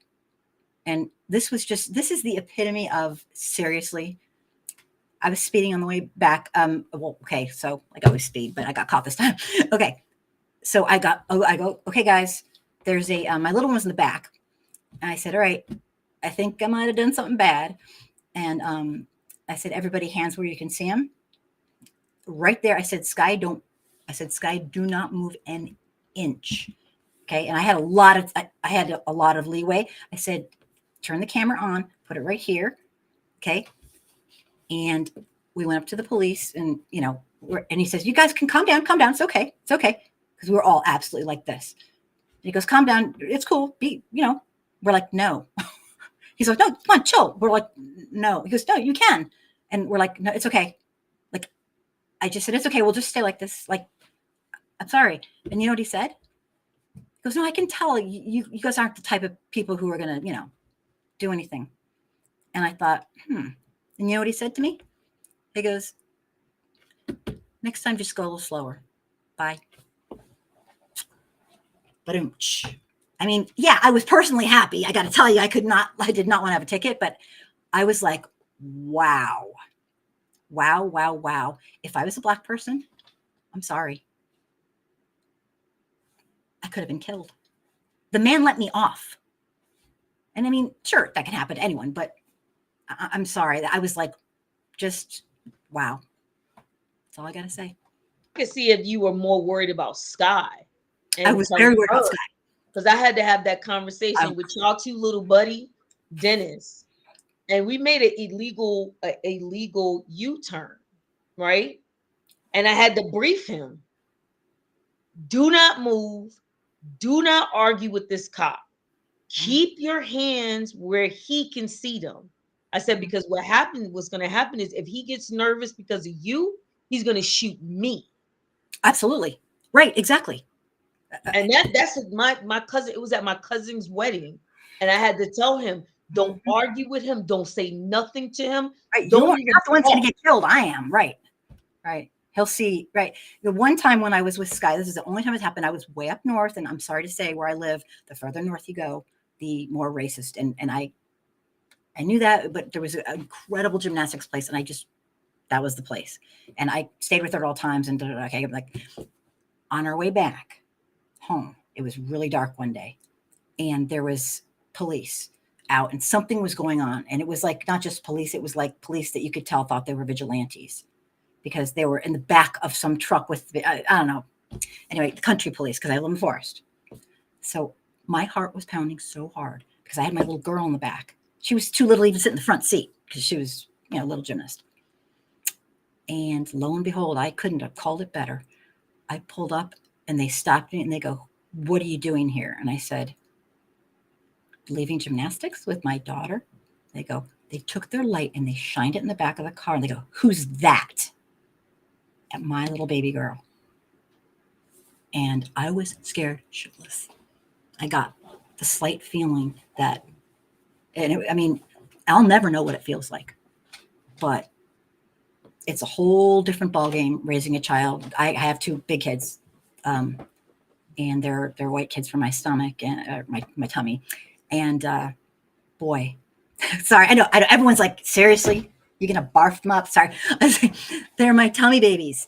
But anyway, it's that's as close as I'll ever come, and I could go on and on. But you guys, wow, such incredible conversations. I still didn't get to everybody, but I think you guys need a break. I've like dragged this out. I am incredibly thankful to have you, Simply T, and always Anastasia. I am blessed to know you both, and this was incredible conversation.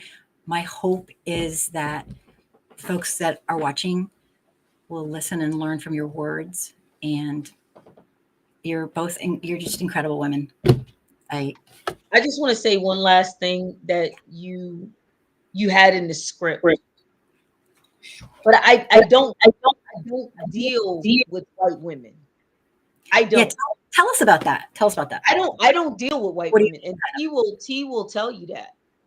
I don't deal. And I know my husband is white, but I don't deal because it's exhausting. And I've also it's a book. It's called Why I No Longer Talk to White People Yeah, About Race. yeah. You've seen that book.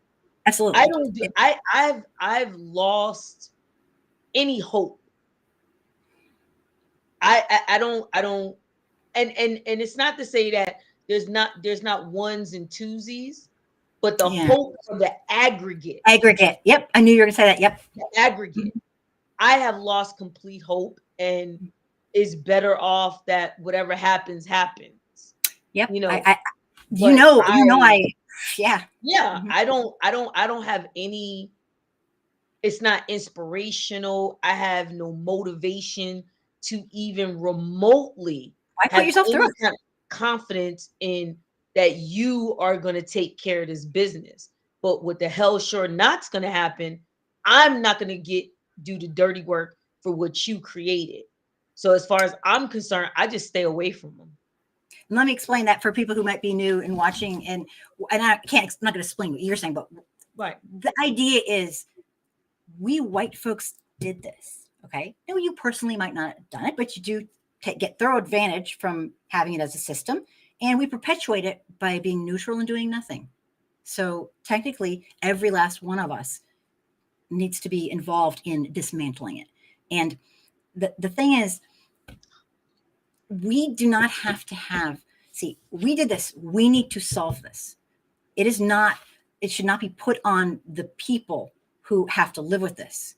It should not be, they have to live with this bullshit and solve it. No, no, no, no, no. It's time to step up to the plate, white folks. So, and people can say, they'll tell me, I get, you hate white people, whatever. Think what you want, make up excuses. I don't care enough to hate you. That's the whole thing. That's the thing. In the aggregate, I don't care enough about to hate you. That's the thing. I mean, honestly, I just want to hear what T has to say about what I just said, knowing I'm in an interracial relationship. Yeah, what? Yeah. Yeah, you're not getting out of here like that, buddy. Nope. I think that you're in a very difficult position. She's all diplomatic. Okay. I just feel like to some degree, and because I know you so well, it's like difficult to have this conversation. But I know like you genuinely love Dennis, right? And I know kind of like the things that you've been through, and color has shit to do with Dennis. You know what I mean? Like you genuinely was looking for something, and this person gave it to you. And at that point, it's like, but I still don't fuck with white people. Like, you're so funny. You're so funny. And it's like, okay, sis, but this is the thing, like his children are white, his family's white, you love him, you know what I mean? And that aggregate might manifest itself in those people throughout the time spent, you know what I mean? Like those ideologies, feelings, misunderstandings, whatever. And I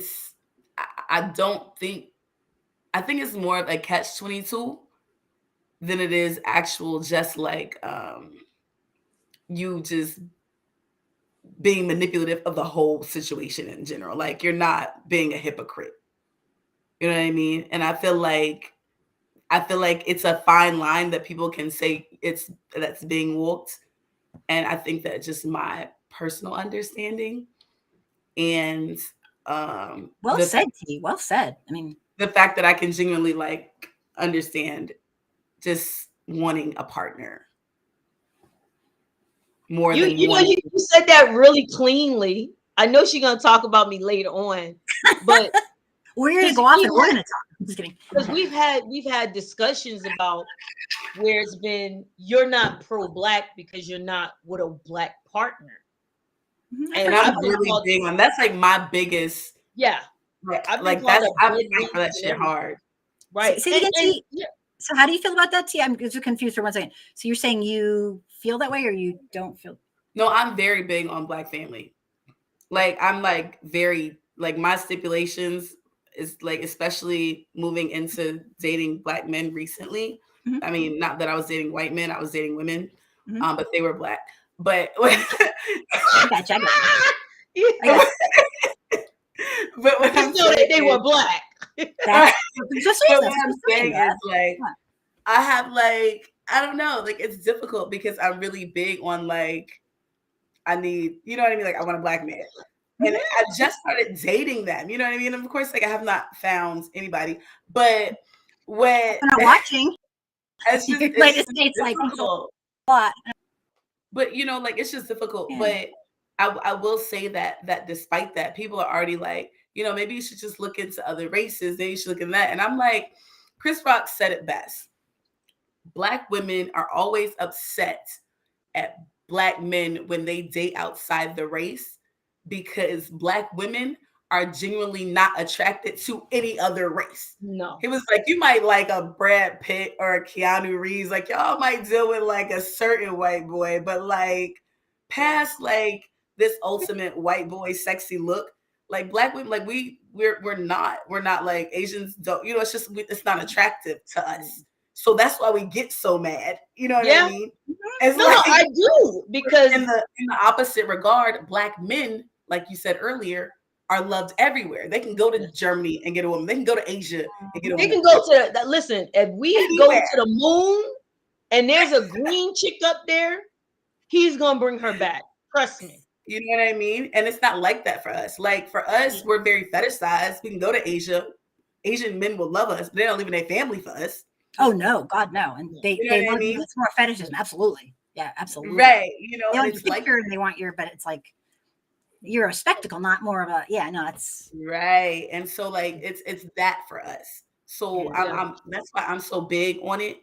Maybe Mhm. because I genuinely am not attracted to other races much.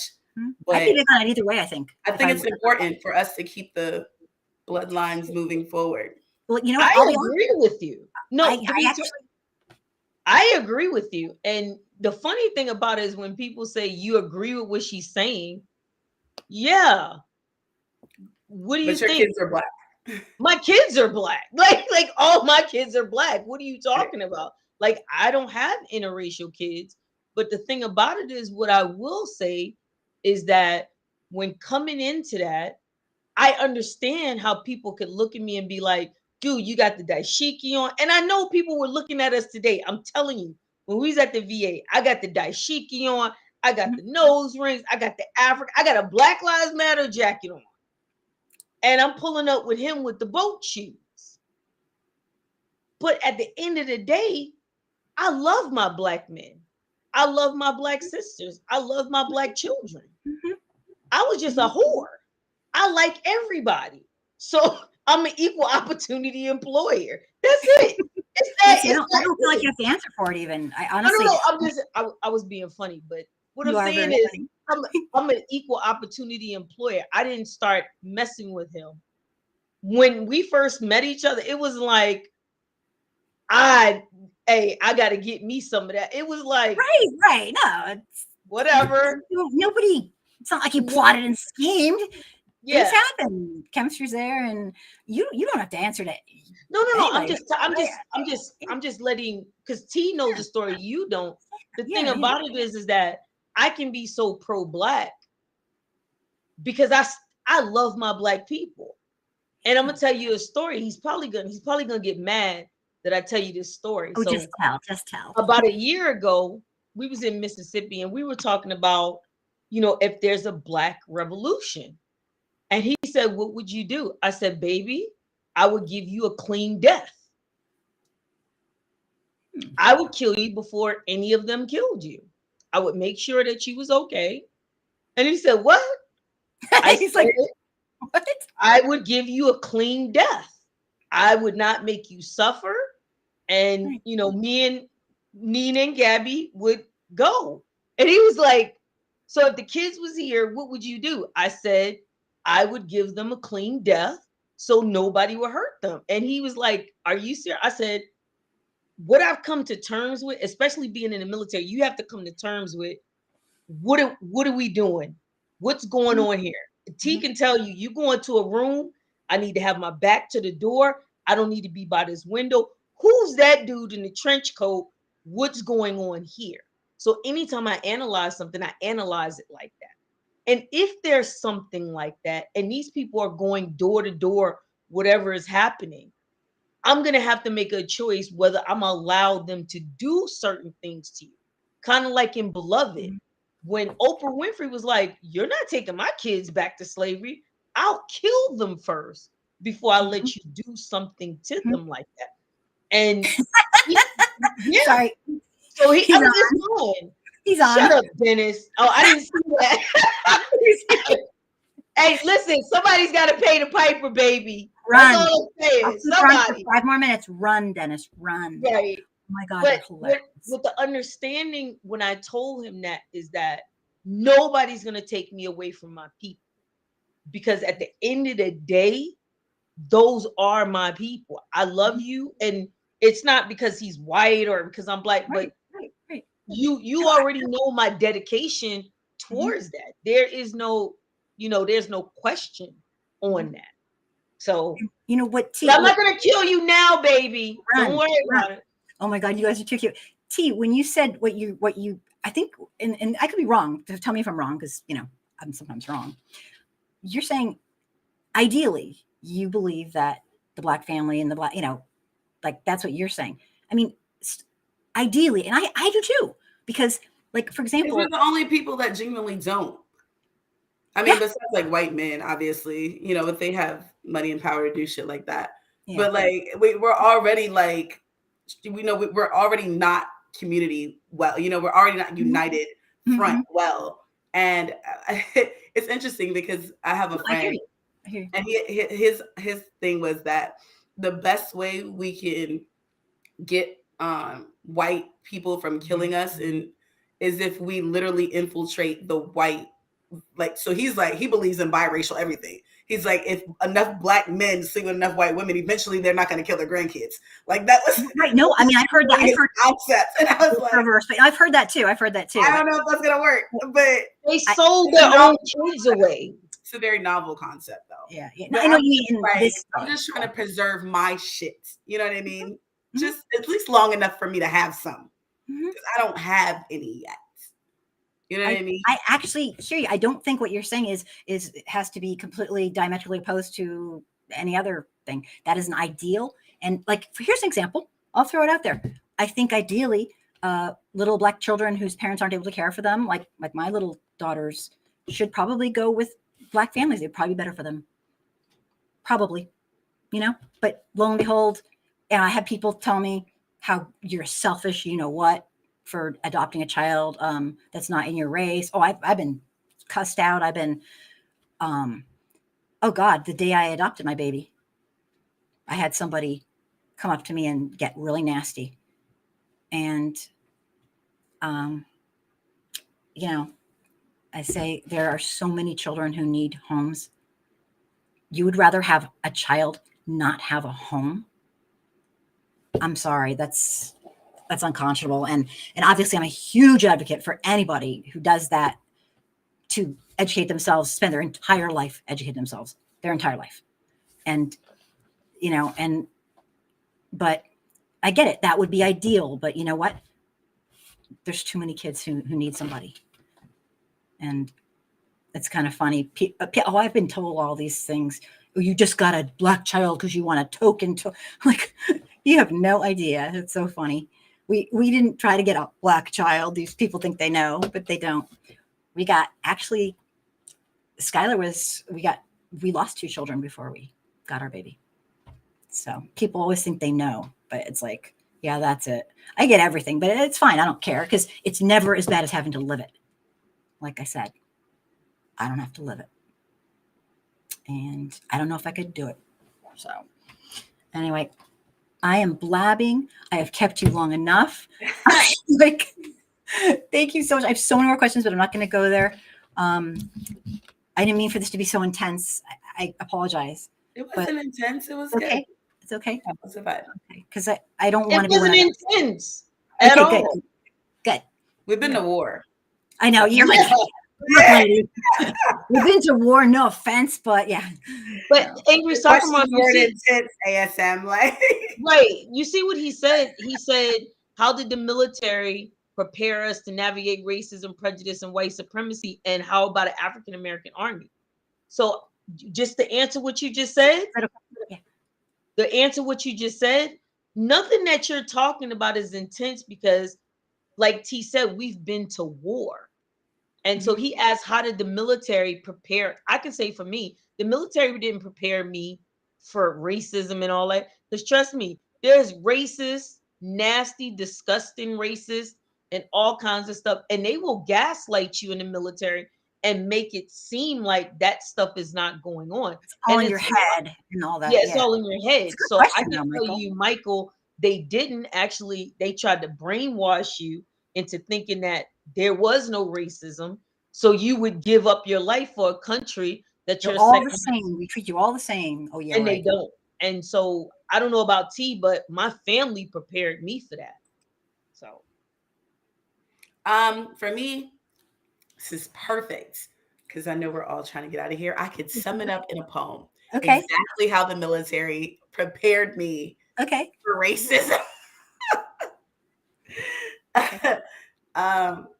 Yeah, it's called Homeland. So I'm finally home.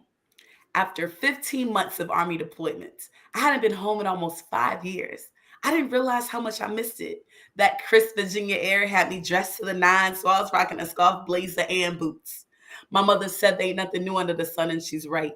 Cause still ain't nothing to do in this boring ass town. And I gotta figure out a way to blow all this money before it burns a hole in my pocket. So I pulled up to the BMW dealership because I heard it stood for Big Money Works, and well, hell, my work be gigantic. I walked in, was greeted by four smug blue eyes, two white salesmen. I spoke, they didn't. I didn't care that much because I continued to browse for my next irrational transaction. I opened car doors, played with all the controls, cleared my throat loudly. No one ever offered assistance. They didn't even look up. Moments later, a Caucasian woman walks in. She's greeted with the same blue eyes, except this time they're smiling. She received a verbal introduction and four helping hands, and at this moment I paused. Seeing the attention given to this lady over me had me scrambling for an emotion relevant to the situation. I was experiencing firsthand how my training as an Army recruit taught me to not allow my feelings to dictate my actions, allowing droplets of sentiment and sorrow to just roll off my back like I'm a rubber duck shotgun. But this level of confusion was reminiscent of a thrown dummy grenade. You see, everybody braces themselves for the impact except the person who pulled the pin. And it is still unclear if I'm the dummy or the one who pulled the pin. Because I wanted to show him how disgusted I really was. Draw my fist into a fireball, drop F-bombs like a fighter pilot, but this push and pull situation got me playing tug of war with myself in the mirror. Either way, I win. Either way, I lose. I wanted to justify their biased actions. I wanted to unlearn oppression. I wanted to convince myself that me putting my life on the line for these United States would stop me from being judged by the color of my skin. You see, the military gives you a false sense of reality, and reality really strikes. I raise my hand to defend a country who still sees me as three-fifths of a person, a country that rather see me in bondage than see me in a beamer. I am not immune to racism. I am just a decoy for it. After being enlisted for 15 years, serving in combat, patrolling Iraqi streets, and being shot at, you would think that my complexion would read less like property, more like principle, but it doesn't. And when the salesman finally walks his ass over, well, I could tell he didn't want to talk to me. He looked at me the same way you would look at a jungle gym inside of a cemetery. Like I was out of place. Like I didn't belong. Like I wasn't supposed to be here. It's funny how a distant land can feel more like home than the homeland I protect. Thank you. poet, Wow. poet. Oh my, that was like, oh my God. I'm taking that clip and making it, oh my, I got plans. Thank you so much. You're amazing. You're You're freaking amazing. Thank you guys. I really appreciate y'all inviting me up here, especially because I was having like real big conflicts about the whole National Women's Month thing. Like I didn't post anything about it. I was like, I'm not fucking with the white people in this shit. That's why I just call it Black Women's Month, and I don't care what people say. Like, don't nobody care about us. Like, I was like, this is not about us. I was like, I don't know what International Women's Day is. I don't know what that means. No, I was like, that sounds like a bunch of words put together that don't match. So you get why I was saying I'm so not into. Yeah, okay, so good. I thought maybe you think I'm just super grateful to be here, ASM. You know, I watch your show. I'm definitely a big supporter. Anna, my dear, dear friend, Anna, I love you so much. I'll do anything for you anytime. So everybody who's been like really rocking with us, yo, I'm super grateful. Y'all some riders. ASM, you got a dope group of people who rock with you. Super just happy to be in front of y'all. Definitely connect with me if you liked anything you hear.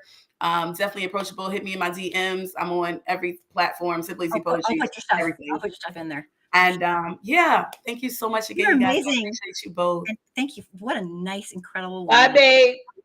You're the best. Thank you so much. You guys are wonderful. I'm like, bye. Bye. Thank you, Anna. Of course. Incredible.